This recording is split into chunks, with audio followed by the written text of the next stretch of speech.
Puji Tuhan, saya sampaikan selamat malam dan salam sejahtera di dalam Tuhan dan Juru Selamat kita Yesus Kristus. Haleluya.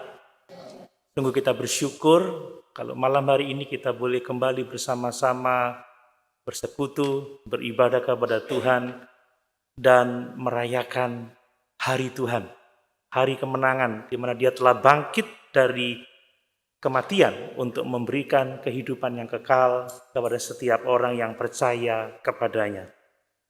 Berkenaan dengan rencana baptisan air yang dilaksanakan minggu yang akan datang, tanggal 15 Mei ini, saya akan menyampaikan kebenaran firman Tuhan tentang pentingnya baptisan bagi orang-orang yang percaya.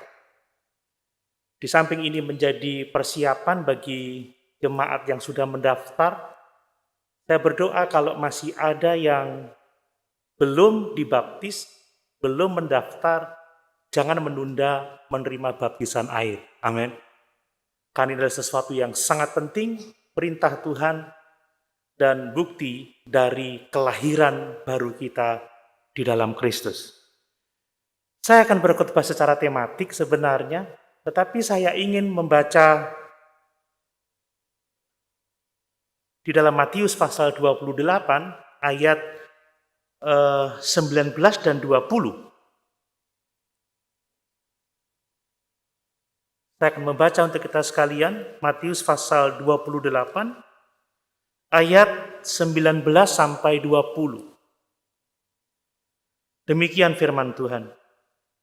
Karena itu pergilah, jadikanlah semua bangsa muridku, dan baptislah mereka dalam nama Bapa dan Anak dan Roh Kudus, dan ajarlah mereka melakukan segala sesuatu yang telah kuperintahkan kepadamu, dan ketahuilah aku menyertai kamu senantiasa sampai kepada akhir zaman.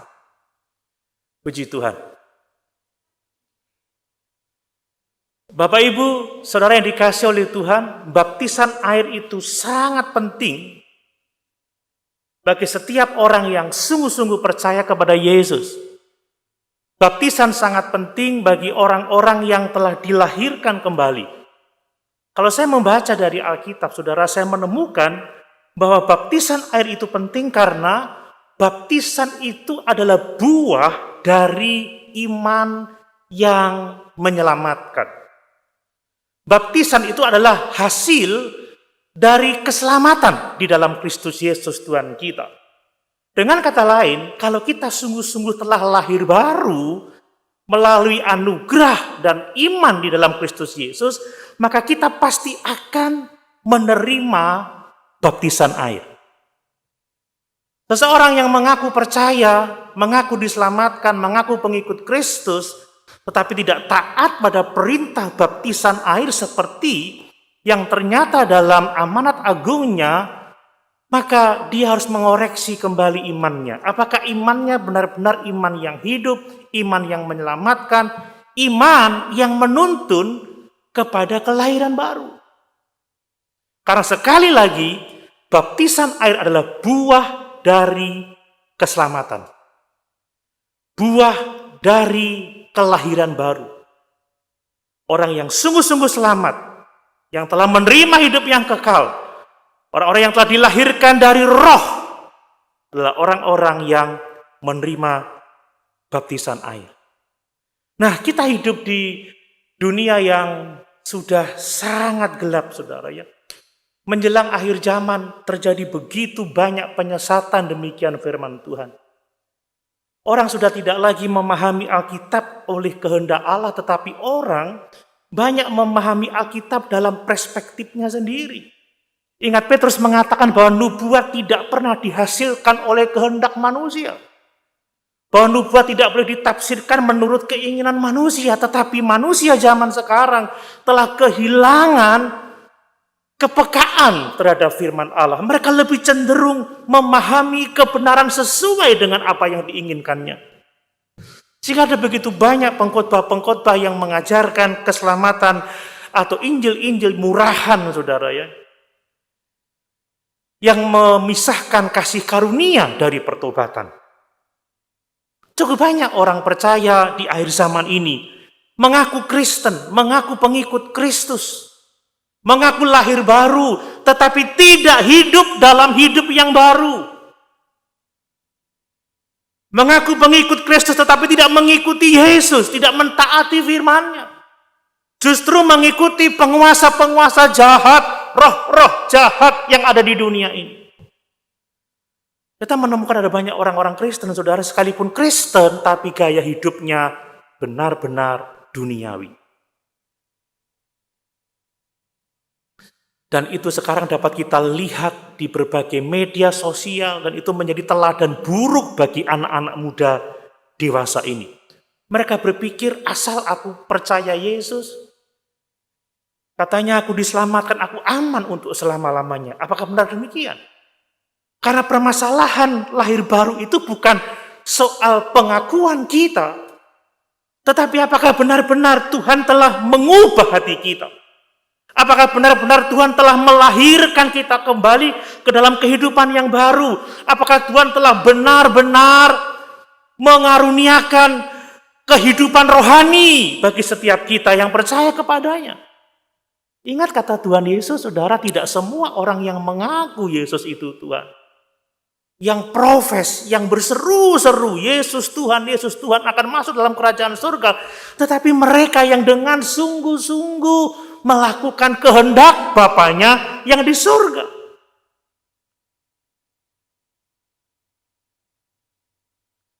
Jadi sekali lagi saudara, kelahiran baru bukan soal pengakuan kita semata, tetapi apakah kita benar-benar telah lahir baru? Apakah hati kita diperbaharui? Apakah kita dilahirkan kembali? Apakah kita telah dibangkitkan dari kematian rohani ke dalam kehidupan rohani dalam persekutuan dengan Tuhan? Kalau orang sungguh-sungguh lahir baru, harus ada buktinya, saudara. Di antaranya bukti orang yang lahir baru itu ada kerinduan untuk terus-menerus mengenal Tuhan lebih lagi, dan lebih lagi. Ya, seperti sepasang muda-mudi kalau benar-benar jatuh cinta, itu saudara ngelibet gak ketulungan. Nah, tahu ngelibet saudara? Bahasa Indonesianya apa yang ngelibet itu ya? Pokoknya ingin kontak, ingin kenal, ingin dekat, ingin bareng gitu.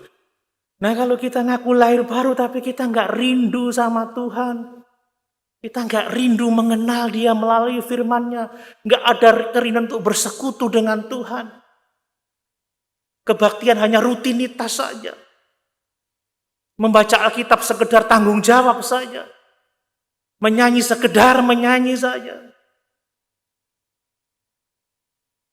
Maka diragukan kelahiran baru kita, saudara. Orang yang benar-benar lahir baru yang bertobat pasti membenci dosa. Amin, saudara. Apakah kita membenci dosa-dosa kita yang pernah kita lakukan? Ataukah kita masih mencintai dosa-dosa tertentu? Ya, ada mungkin pemuda-pemudi Kristen tetapi masih mencintai dosa, saudara ya.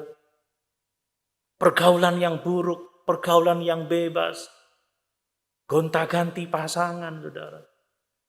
Minum-minuman keras, nonton-tontonan yang tidak seharusnya. Ya banyak orang mengaku Kristen tetapi sekali lagi cara hidupnya duniawi. Tidak ada bedanya dengan orang-orang yang tidak percaya. Nah kalau kita sungguh-sungguh percaya kepada Yesus lahir baru, kita akan mengalami pertumbuhan kasih kepada sesama kita, terutama kasih kepada sesama orang percaya. Kita adalah satu tubuh Kristus, kita adalah keluarga Allah. Kata firman Tuhan adalah, hukum yang terutama adalah kasihilah Tuhan Allahmu dengan segenap hatimu, dengan segenap jiwamu, dengan segenap kekuatanmu, dengan segenap akal budimu, dan kasihilah sesamamu manusia seperti dirimu sendiri. Ada kasih yang bertumbuh dalam diri orang yang lahir baru, saudara. Ada kerinduan mengenal Tuhan, membenci dosa. dan mengasihi sesama orang percaya. Nah, saudara, ada dinamika pertumbuhan, tetapi yang terutama adalah bahwa ketaatan orang-orang yang lahir baru itu semakin hari semakin bertumbuh, semakin bertumbuh, semakin bertumbuh, semakin taat, sehingga hidupnya menyerupai Tuhan yang ditaatinya. Sekali lagi, jika orang mengaku Kristen tetapi tidak ada kerinduan untuk mentaati Tuhan, maka imannya bukan iman yang menyelamatkan. Sesungguhnya belum lahir baru. Jika saudara mengaku punya iman tetapi iman itu tidak merubah hati kita, tidak membuat kita ingin mengenal Tuhan, ingin bersekutu dengan Dia, tidak membuat kita membenci dosa dan mencintai kebenaran, tidak membuat kita mengasihi sesama kita, itu bukan iman yang hidup, itu bukan iman yang menyelamatkan, itu iman yang mati. Hanya iman yang hidup yang membuahkan ketaatan kepada Tuhan, iman yang menyelamatkan, iman yang telah melahirkan kita kembali ke dalam kehidupan yang baru, dalam persekutuan dengan Tuhan dan Juru Selamat kita Yesus Kristus. Amin. Jadi hati-hati saudara, jangan kita terikut arus dunia zaman sekarang, di mana banyak orang yang mendengar dan mempercayai Injil-Injil palsu, Injil-Injil murahan, yang memisahkan kasih karunia dengan pertobatan. Ingat khotbah saya 2 minggu yang lalu, bahwa perjumpaan dengan Yesus yang bangkit itu menuntun kita kepada pertobatan. Amin. Makanya berita pertobatan harus disampaikan, dan Paulus mengatakan, tugasku adalah menyampaikan bahwa semua orang harus bertobat, saudara. Ingat bahwa kita diselamatkan hanya oleh anugerah, dan itu oleh iman semata. Tetapi iman tidak pernah berdiri sendiri. Iman yang menyelamatkan selalu membuahkan ketaatan kepada Tuhan dan Juru Selamat kita Yesus Kristus. Iman selalu memimpin kepada kehidupan yang baik, kehidupan yang baru di dalam Tuhan. Coba Efesus pasal 2 ayat 8 sampai 10. Efesus pasal 2. Efesus pasal 2 ayat 8 sampai 10. Demikian firman Tuhan. Sebab karena kasih karunia kamu diselamatkan oleh iman, itu bukan hasil usahamu, tetapi pemberian Allah. Itu bukan hasil pekerjaanmu, jangan ada orang yang membanggakan diri. Karena kita ini buatan Allah, diciptakan dalam Kristus Yesus untuk melakukan pekerjaan baik yang dipersiapkan Allah sebelumnya. Ia mau supaya kita hidup di dalamnya. Amin, saudara. Kita diselamatkan hanya oleh iman. Iman kepada anugerah Allah yang besar melalui kematian Yesus di atas kayu salib. Tidak ada kredit poin yang dapat kita tambahkan pada keselamatan kita itu. Sepenuhnya pekerjaan Allah. Makanya keselamatan itu adalah keseluruhan pekerjaan Allah dalam menyelamatkan kita, menebus kita dari dosa-dosa kita. Tetapi iman yang menyelamatkan itu tidak berdiri sendiri. Selalu berbuahkan kehidupan yang baik. Orang-orang yang selamat adalah ciptaan-ciptaan baru di dalam Kristus Yesus. Untuk apa, saudara? Untuk melakukan setiap pekerjaan baik yang telah Allah persiapkan sebelumnya. Amin. Saudara tidak diselamatkan hanya untuk masuk surga loh. Tapi saudara diselamatkan untuk melakukan pekerjaan-pekerjaan baik yang Tuhan sudah siapkan bagi kita. Bapak Ibu siap masuk surga? Amin. Siap melakukan pekerjaan-pekerjaan baik yang Tuhan siapkan bagi kita? Ingat kata Paulus, jangan jemu-jemu berbuat baik. Jangan jemu-jemu berbuat baik. Itu panggilan kita, saudara. Kita berbuat baik bukan untuk diselamatkan, tidak sama sekali. Kita berbuat baik karena kita telah dilahirkan kembali dan diberi kemampuan untuk melakukan kehendak Allah. Jadi perbuatan baik kita motivasinya beda. Kita berbuat baik sebagai ucapan syukur dan ketaatan kita kepada Allah. Dan hanya kekristenan yang mengajarkan itu. Semuanya mendasarkan keselamatan atas usahanya sendiri, tetapi hanya di dalam Kristus Yesus. Keselamatan hanya oleh anugerah, oleh iman semata. Sekali lagi saudara, iman tidak berdiri sendiri. Iman yang menyelamatkan, menuntun pada pertobatan, perbuatan baik, ketaatan kepada Tuhan. Coba lihat di dalam 1 Yohanes 2 ayat yang ketiga, supaya lebih menguatkan iman kita. 1 Yohanes 2 ayat yang ketiga. Dan inilah tandanya bahwa kita mengenal Allah, yaitu jikalau kita menuruti perintah-perintahnya. Jadi orang yang mengenal Allah tandanya satu, menuruti perintah-perintah Allah, dan salah satunya adalah baptisan, saudara.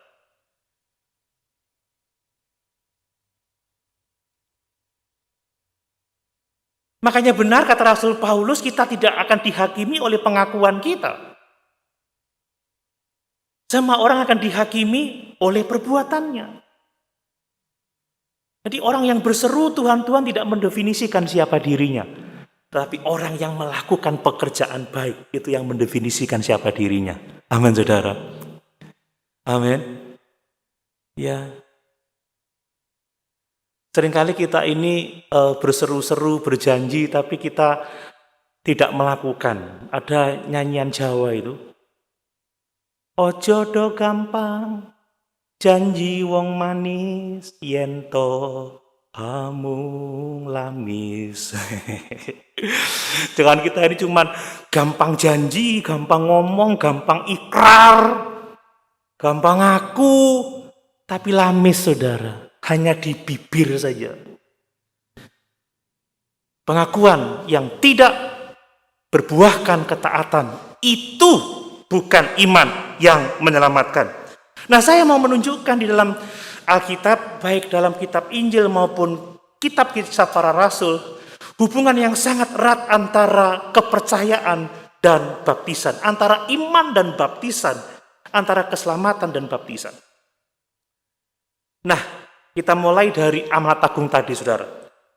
Yesus katakan, karena itu pergilah, jadikanlah semua bangsa muridku, baptislah mereka dalam nama Bapa dan Anak dan Roh Kudus, dan ajarlah mereka melakukan segala sesuatu yang kuperintahkan kepadamu. Saudara, baptisan air adalah bagian integral, bagian yang tidak terpisahkan dari amanat agung Tuhan Yesus Kristus. Pergi, jadikan semua bangsa muridku dan baptislah mereka. Ajarlah mereka melakukan segala sesuatu yang telah kuperintahkan kepadamu. Jadi tidak mungkin kita mentaati amanat agung dengan tidak melaksanakan baptisan air. Tidak mungkin saya memuridkan tanpa membaptiskan. Sebenarnya ini cukup mengherankan, karena dalam pelayanannya Yesus tidak membaptiskan orang, saudara ya. Tidak menekankan pembaptisan, tetapi di amanatnya dia memerintahkan pembaptisan, tetapi dalam konteks ketaatan. Melakukan segala perintah yang telah kuajarkan kepadamu. Jadi pembaptisan itu konteksnya ketaatan. Nah, fakta ini saja menunjukkan betapa pentingnya baptisan air itu. Jadi kalau saya mengemban amanat agung ini, saya menjadikan orang murid, saya tidak boleh, tidak harus membaptiskan murid dan mengajarkan mereka melakukan segala sesuatu yang telah Tuhan perintahkan kepada kita. Jadi itu tidak dapat dipisahkan sama sekali. Nah, dewasa ini sudah pembaptisan menjadi sesuatu yang mungkin tidak menjadi penting bagi banyak orang. Ada yang ngomong begini, buat apa saya dibaptis? Yang penting saya kan sudah Kristen, saya kan sudah selamat, saya kan juga ke gereja, saya ikuti banyak kegiatan gerejawi. Apa gunanya baptisan? Ada orang yang ngomong, aku udah baptis bayi. Ingat saudara yang saya katakan pertama, baptisan adalah buah dari iman yang menyelamatkan. Apakah bayi memiliki iman yang menyelamatkan? Belum.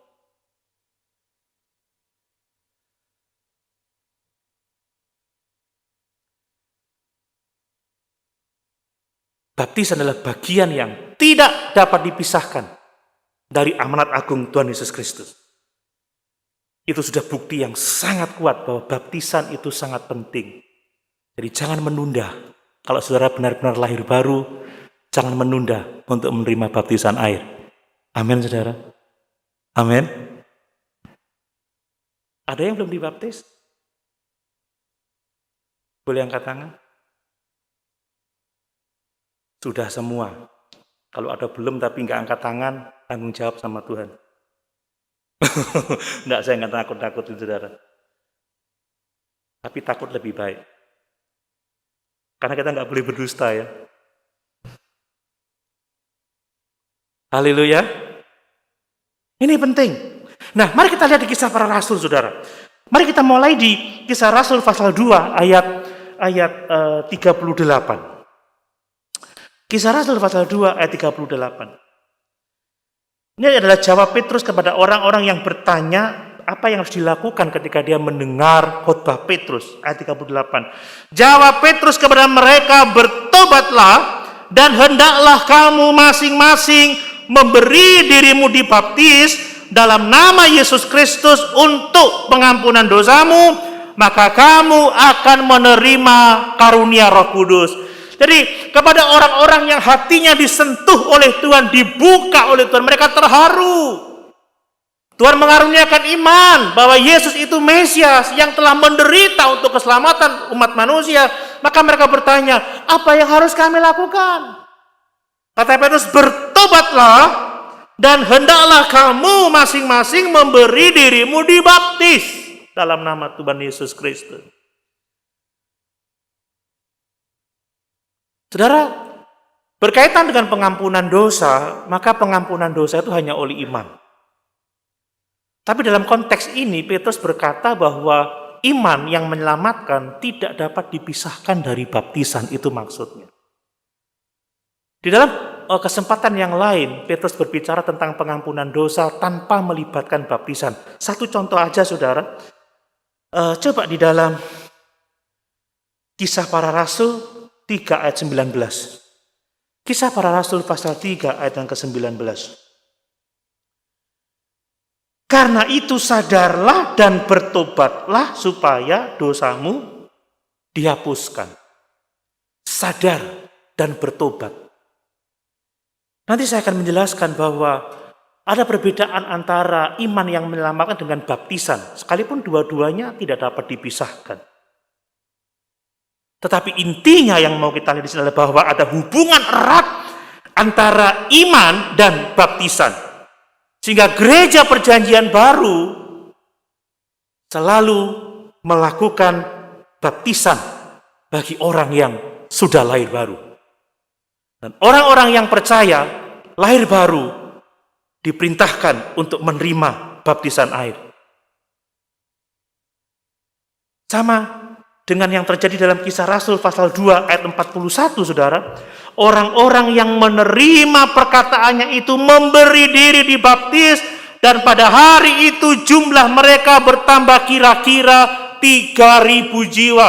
Orang-orang yang mendengarkan khotbah Petrus, mereka percaya, mereka lahir baru, dan mereka dibaptis, ada 3.000 jiwa.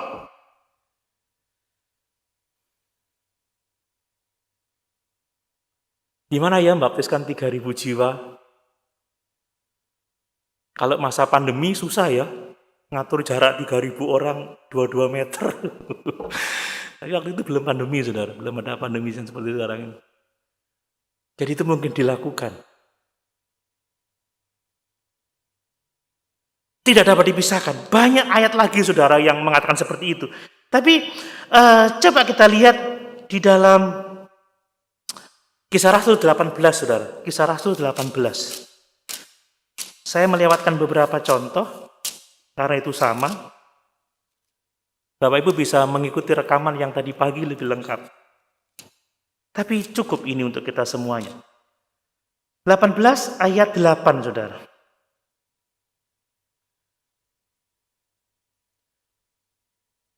Tetapi Krispus, kepala rumah ibadat itu, menjadi percaya kepada Tuhan dan bersama-sama dengan seisi rumahnya, dan banyak dari orang-orang Korintus yang mendengarkan pemberitaan Paulus menjadi percaya dan memberi diri mereka dibaptis. Orang yang lahir baru memberi diri dibaptis. Jadi buah dari kelahiran baru pertama-tama adalah pembaptisan air. Ini bukan kata saya, ini kata Alkitab. Ya. Coba Kisah Rasul pasal 10, saudara. Ini ada orang yang sudah penuh Roh Kudus dulu, baru dibaptis.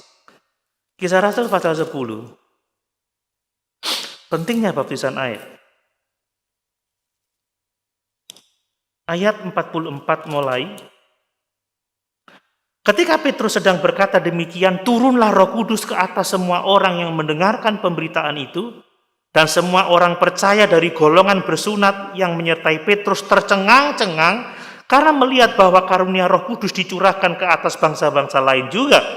Sebab mereka mendengar orang-orang itu berkata-kata dalam bahasa roh dan memuliakan Allah. Lalu kata Petrus, bolehkah orang mencegah untuk membaptis orang-orang ini dengan air? Sedangkan mereka telah menerima Roh Kudus sama seperti kita. Lalu ia menyuruh mereka dibaptis dalam nama Yesus Kristus. Kemudian mereka meminta Petrus supaya ia tinggal beberapa hari lagi bersama-sama dengan mereka. Orang yang percaya penuh Roh Kudus dibaptis, saudara. Bukan sebaliknya, aku kan udah penuh Roh Kudus, gak perlu baptisan. Wah, itu bukan Roh Kudus pasti itu. Roh yang lain. Mungkin roh dari kota kudus tapi enggak kudus. Kalau Roh Kudus dibaptis, saudara. Kemudian ada orang yang masih belum mengenal Roh Kudus, belum mengenal baptisan keselamatan, sama Paulus disuruh baptis, saudara. Coba lihat ke Kisah Rasul 19 tadi. Ini contoh yang terakhir, coba lihat. Kisah Rasul 19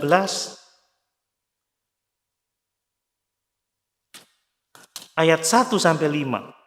Ketika Apolos masih di Korintus, Paulus sudah menjelajah daerah-daerah pedalaman dan tiba di Efesus. Di situ didapatinya beberapa orang murid. Katanya kepada mereka, sudahkah kamu menerima Roh Kudus ketika kamu menjadi percaya? Akan tetapi mereka menjawab dia, belum. Bahkan kami belum pernah mendengar bahwa ada Roh Kudus. Lalu kata Paulus kepada mereka, kalau begitu dengan baptisan manakah kamu telah dibaptis? Kata Paulus, baptisan Yohanes. Jawab mereka, dengan baptisan Yohanes. Kata Paulus, baptisan Yohanes adalah pembaptisan orang yang telah bertobat. Dan ia berkata kepada orang banyak bahwa mereka harus percaya kepada Dia yang datang kemudian daripadanya, yaitu Yesus. Ketika mereka mendengar hal itu, mereka memberi diri mereka dibaptis dalam nama Tuhan Yesus. Jelas betapa pentingnya pembaptisan bagi orang-orang percaya. Kan itu adalah buah dari iman yang menyelamatkan, buah dari kelahiran baru. Nah, dari referensi-referensi tadi itu saya menyimpulkan, saudara, bahwa baptisan itu berbeda dari iman yang menyelamatkan. Dalam baptisan kita mengakui iman kita kepada Yesus Kristus. Tetapi iman yang menyelamatkan itu berbeda dari baptisan, dan iman kepada Tuhan Yesuslah yang menyelamatkan, bukan baptisan. Jadi imanlah yang menyelamatkan, dan baptisan itu menyatakan iman yang kita miliki, iman yang menyelamatkan itu. Saya mengetahui seseorang percaya kepada Yesus, saya mengetahui seseorang lahir baru saat dia memberi diri dibaptis. Karena itu adalah pengakuan seperti yang Tuhan perintahkan bagi orang yang adalah murid Yesus. Kita tidak bisa mengatakan saya murid Yesus sebelum kita menerima baptisan air.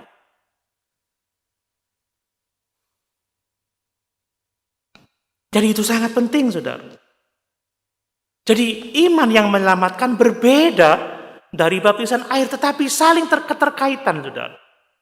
Iman, respon kita terhadap Injil Yesus Kristus, Baptisan adalah pengakuan iman di dalam hati kita. Jadi dua hal yang sangat penting. Nah, berkenaan dengan iman, saudara, iman yang menyelamatkan haruslah respon terhadap Injil Yesus Kristus. Terhadap karya Kristus yang telah mati di atas kayu salib untuk menebus dosa-dosa kita. Injil selalu bicara tentang pengampunan dosa. Keselamatan di dalam Yesus Kristus melalui pengorbanannya di atas kayu salib. Respon terhadap Injil inilah yang akan membawa keselamatan. Bukan Injil-Injil yang lain. Tetapi Injil yang mengatakan bahwa semua orang telah berdosa, telah kehilangan kemuliaan Allah. Bahwa tidak ada seorang pun yang dapat selamat dengan usahanya sendiri. Bahwa Yesuslah Mesias, Sang Juru Selamat yang telah mati dan bangkit. Untuk memberi kehidupan yang kekal bagi setiap orang yang percaya kepadanya. Barang siapa percaya di dalam hatinya bahwa Allah telah membangkitkan Yesus dari antara orang mati. Barang siapa mengaku dengan mulutnya bahwa Yesus adalah Tuhan, maka dia yang diselamatkan. Amin. Itu iman yang benar. Bukan iman kepada Injil-Injil yang lain. Ada banyak Injil-Injil palsu loh, saudara. Ini, coba kita lihat 1 Korintus 15 ayat 3-4. 1 Korintus 15 ayat 3-4. Sebab yang sangat penting telah kusampaikan kepadamu, yaitu apa yang telah kuterima sendiri. Ialah bahwa Kristus telah mati karena dosa-dosa kita sesuai dengan kitab suci. Bahwa ia telah dikuburkan dan bahwa ia telah dibangkitkan pada hari yang ketiga sesuai dengan kitab suci. Ada orang yang mengikut Yesus karena alasan kesehatan, karena alasan kesuksesan, karena alasan kekayaan. Ini janji-janji palsu yang diberikan oleh nabi-nabi palsu.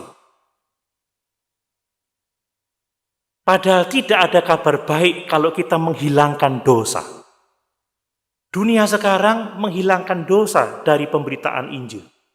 Barang siapa mau sukses, ikut Yesus. Mau kaya, ikut Yesus. Mau berhasil, ikut Yesus. Mau rumah tanggamu bahagia, ikut Yesus. Tidak, saudara. Barang siapa mau pengampunan dosa, percaya Yesus. Barang siapa mau masuk surga, percaya Yesus. Itu Injil yang menyelamatkan. Amin. Lalu apakah kita tidak boleh sehat? Boleh. Harus sehat supaya bisa melayani Tuhan. Apakah tidak boleh kaya? Boleh. Tetapi jangan ikut Yesus karena kesehatan, karena kekayaan. Ikutlah Yesus karena keselamatan jiwa kita. Karena itu yang ditawarkan oleh Tuhan Yesus. Cari di seluruh kitab perjanjian baru, Yesus gak pernah menawarkan kekayaan jasmani. Saudara. Hidup berkelimpahan dalam Yohanes pasal yang ke-10 itu zoe. Hidup dalam hubungan dengan Tuhan. Dan dalam hubungan dengan Tuhan yang berkelimpahan, saudara akan menikmati pemeliharaan Tuhan. Amin. Amin. Saudara akan diberi kesehatan sama Tuhan. Saudara akan diberi kecukupan oleh Tuhan. Saudara akan dilindungi oleh Tuhan. Ingat Matius pasal yang ke-6. Cari dulu kerajaan Allah serta kebenarannya. Maka semua yang dicari oleh bangsa-bangsa akan ditambahkan kepadamu. Ingat khotbah minggu lalu. Kebajikan dan kemurahan belaka mengikuti aku. Dunia mengejar kasih, mengejar kekayaan, mengejar kebajikan, mengejar kemurahan. Tapi orang yang diselamatkan dikejar kasih karunia dan keberkatan. Lu nggak ono amin nih.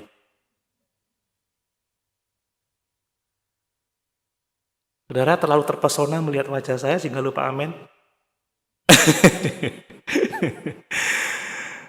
Waduh saudara, gimana nggak haleluya, nggak amin, kita ini diikuti oleh kebajikan dan kemurahan Tuhan semata-mata. Saya sudah jelaskan minggu yang lalu bahwa kita telah memiliki semua yang kita butuhkan untuk hidup saleh. Bahwa kita hidup berkecukupan. Ada makanan rohani, ada minuman rohani, ada pemulihan di dalam Yesus Kristus. Ada penyertaan dalam setiap konflik dan pergumulan. Ada tongkat dan gada Tuhan, otoritas Tuhan yang menyertai kita selama-lamanya. Apapun yang kita hadapi, selalu ada solusi di dalam Tuhan. Amin. Dan kalaupun solusinya nggak selesai sekarang, selesai di kekekalan, saudara. Saudara, Abraham itu dijanjikan anaknya seperti pasir di laut dan seperti bintang di langit. Kapan Abraham melihat keturunannya banyak seperti itu? Sesudah dia di surga, saudara. Sebelumnya dia hanya lihat Ismail, Ishak, dan beberapa anak dari keturah. Tapi yang keturunan yang banyak itu dia lihat di surga. Makanya saudara, sukses itu nggak berhenti di bumi, saudara. Berkat itu nggak berhenti di bumi, cita-cita nggak berhenti di bumi, cita-cita itu berhenti di surga. Amin. Amin. Jadi lagu anak-anak diganti, cita-citaku menjadi dokter, ya boleh saja. Tapi lebih dari itu, cita-citaku hidup bersama-sama dengan Tuhan untuk selama-lamanya. Itu yang kita cari, saudara, ya. Itu yang kita kejar, saudara. Jadi Yesus mati bukan untuk membantu kita untuk hal-hal duniawi. Dia mati untuk membebaskan kita dari hukuman dosa, untuk melepaskan kita dari kuasa dosa, dan di dalam persekutuan dengan Tuhan, gembala yang baik itu memelihara hidup kita. Amin. Ada kecukupan dari Tuhan yang mengasihi kita. Dosa-dosalah yang telah menyebabkan semua persoalan yang kita alami dalam hidup ini. Tetapi Yesus telah mati di atas kayu salib memikul dosa-dosa kita. Supaya barang siapa yang percaya kepadanya tidak binasa, melainkan beroleh hidup yang kekal. Dan selama dia hidup di atas muka bumi ini, dia dipelihara di dalam kekuatan Allah yang besar itu. Itu tentang iman yang menyelamatkan. Nah, baptisan itu adalah pengakuan yang dapat dilihat oleh orang banyak tentang kenyataan iman yang menyelamatkan yang ada di dalam hati kita. Seseorang harus menunjukkan imannya pertama-tama melalui pembaptisan air, saudara. Seperti tadi pagi saya gambarkan dengan cincin kawin, saudara, ya. Memakai cincin kawin tidak serta-merta membuat kita menikah. Ya, banyak anak muda yang suka pakai cincin kawin tapi belum menikah sebenarnya. Hanya suka aja pakai cincin. Tetapi kita juga bisa menikah tanpa cincin kawin. Menikah itu adalah komitmen dua insan berbeda jenis, ya, bukan sama jenis loh, ya. Dua insan berbeda jenis. Janji untuk membangun rumah tangga. Itu pernikahan. Cincin itu adalah tanda. Cincin itu simbol dari kebenaran bahwa seseorang telah menikah. Jadi melalui cincin ini, orang tahu saya sudah menikah. Jadi kalau mungkin saya pas keluar kota, ada cewek lihat saya, naksir, saya garuk-garuk kepala. Udah menikah itu.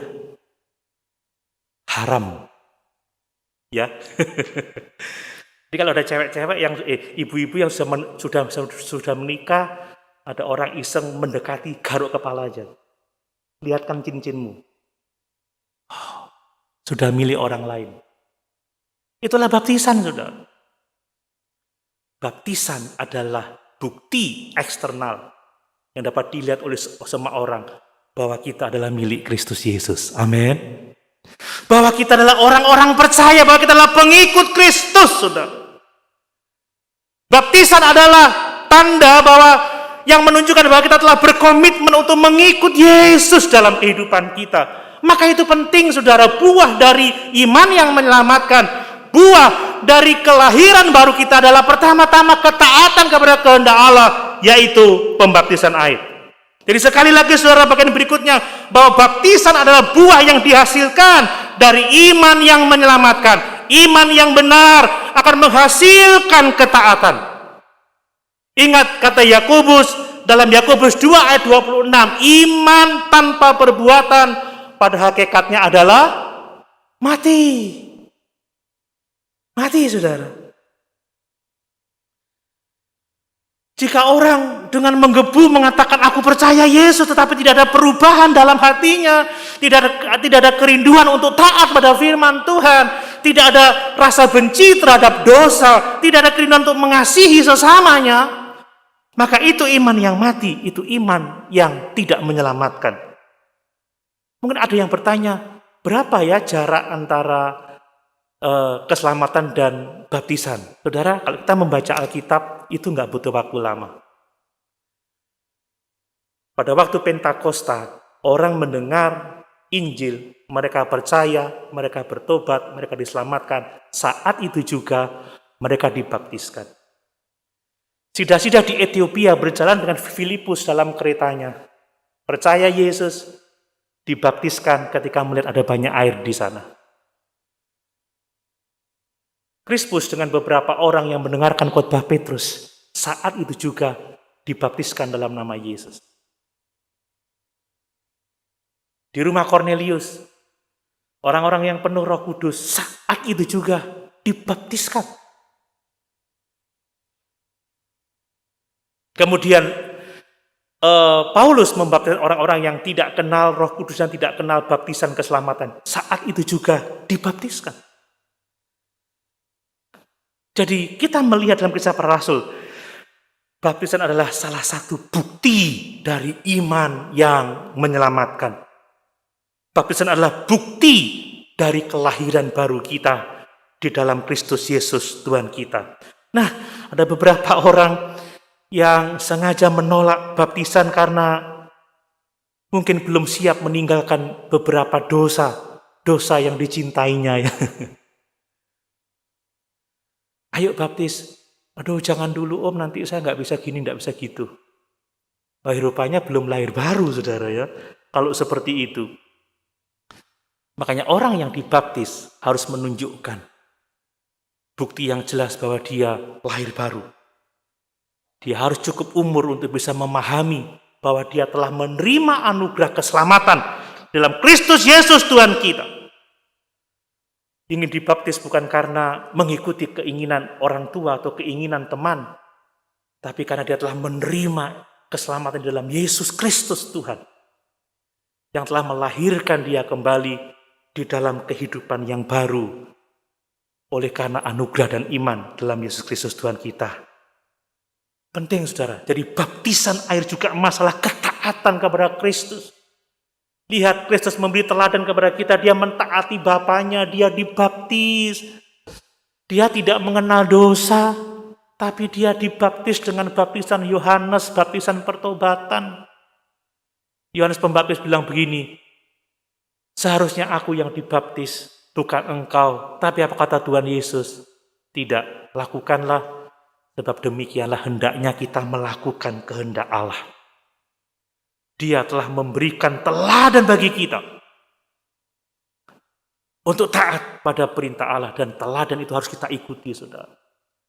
Kalau Yesus, anak Allah yang hidup itu, memberi diri dibaptis, apalagi kita yang sungguh-sungguh lahir baru, kita harus memberi diri dibaptis. Nah, saudara, ada lagi yang mengatakan, malu saya belum siap, saya nggak siap, apa kata orang lain. Sudah saya silent aja, hidden Christian, Kristen yang tersembunyi. Saudara, bagaimana kalau istri saya bilang gini, Pak, aku cinta kamu, aku ini istrimu, tapi aku malu jalan sama kamu. Gimana perasaan saudara? Aku mau menikah, tapi tidak diberkati di gereja ya. Bertiga saja sama pendeta di hutan belantara.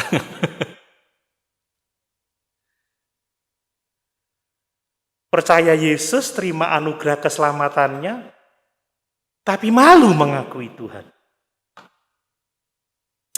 Coba baca dalam Matius pasal 10 ayat 32 dan 33. Setiap orang yang mengakui aku di depan manusia, aku juga akan mengakuinya di hadapan Bapakku yang di surga. Tetapi barang siapa menyangkal aku di depan manusia, aku juga akan menyangkalnya di hadapan Bapakku yang di surga.